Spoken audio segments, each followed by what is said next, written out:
Hello and welcome to the flanks of Snowdon, where today we're going to bring together the last two episodes where first of all we looked at Archer Thompson and him bringing us out of the gullies, and then Eckestein, who showed us how to boulder and helped design numerous pieces of climbing equipment.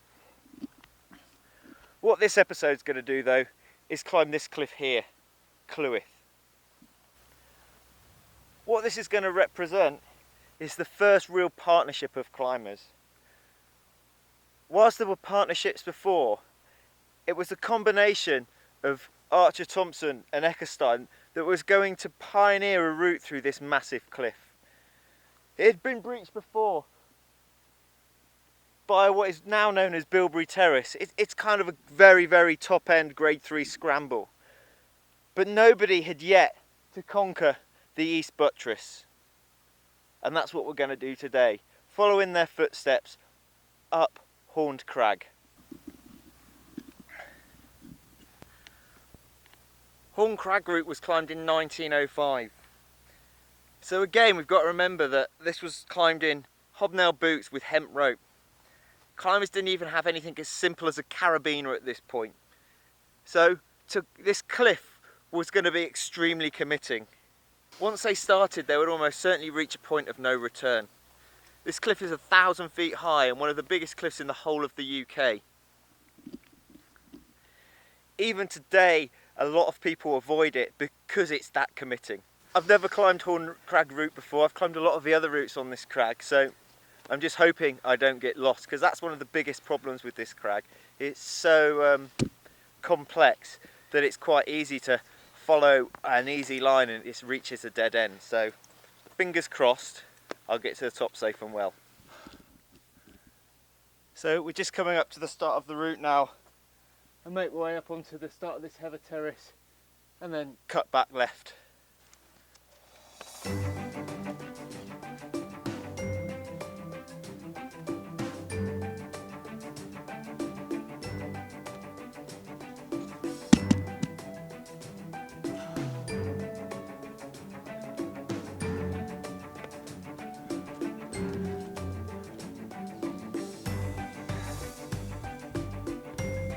A pretty amazing little pitch, that one.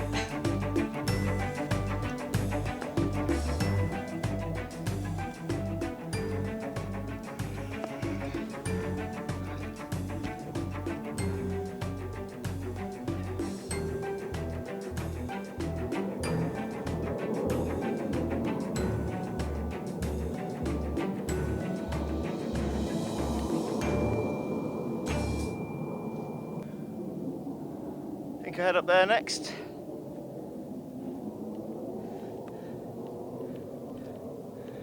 It's a pretty amazing route. I mean, to come up here not knowing whether you could get to the top and with just a rope to protect you is just, you know, that's out of this world, isn't it, really?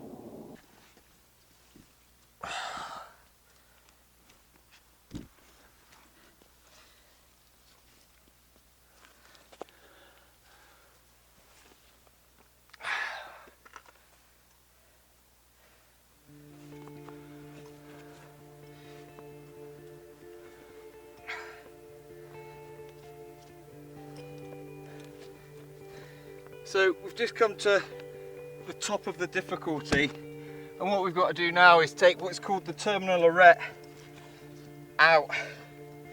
It's quite a funny one. A lot of the routes on this cliff in the CC guide have been described to a thing called the Green Terrace or the Great Terrace, I can't remember. And so quite a lot of people head up these routes, and they expect to have got to the top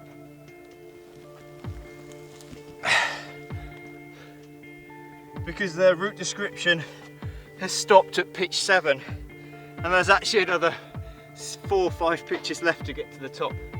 It's a common mistake to make, so yeah, just check your route description goes all the way to the top when you're doing these. But essentially it's just a scramble out now. But pretty incredible route really.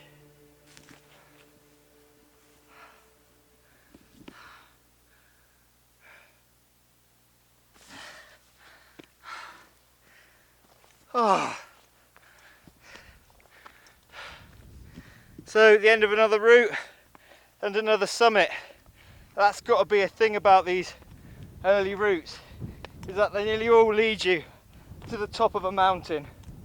And I think that's something that we might miss with the modern day cragging. It's absolutely gorgeous September day. So thank you for watching these little films. I hope you're enjoying them. So today I've sporting a Climbers Against Cancer t-shirt. You can buy these from the Climbers Against Cancer website. By doing that, you're supporting Climbers Against Cancer, good cause. I've also mentioned that you can buy my books, How to Climb Harder, Hanging by a Thread, and the book that's got all the climbs in, North Wales Climbs by Rock Facts.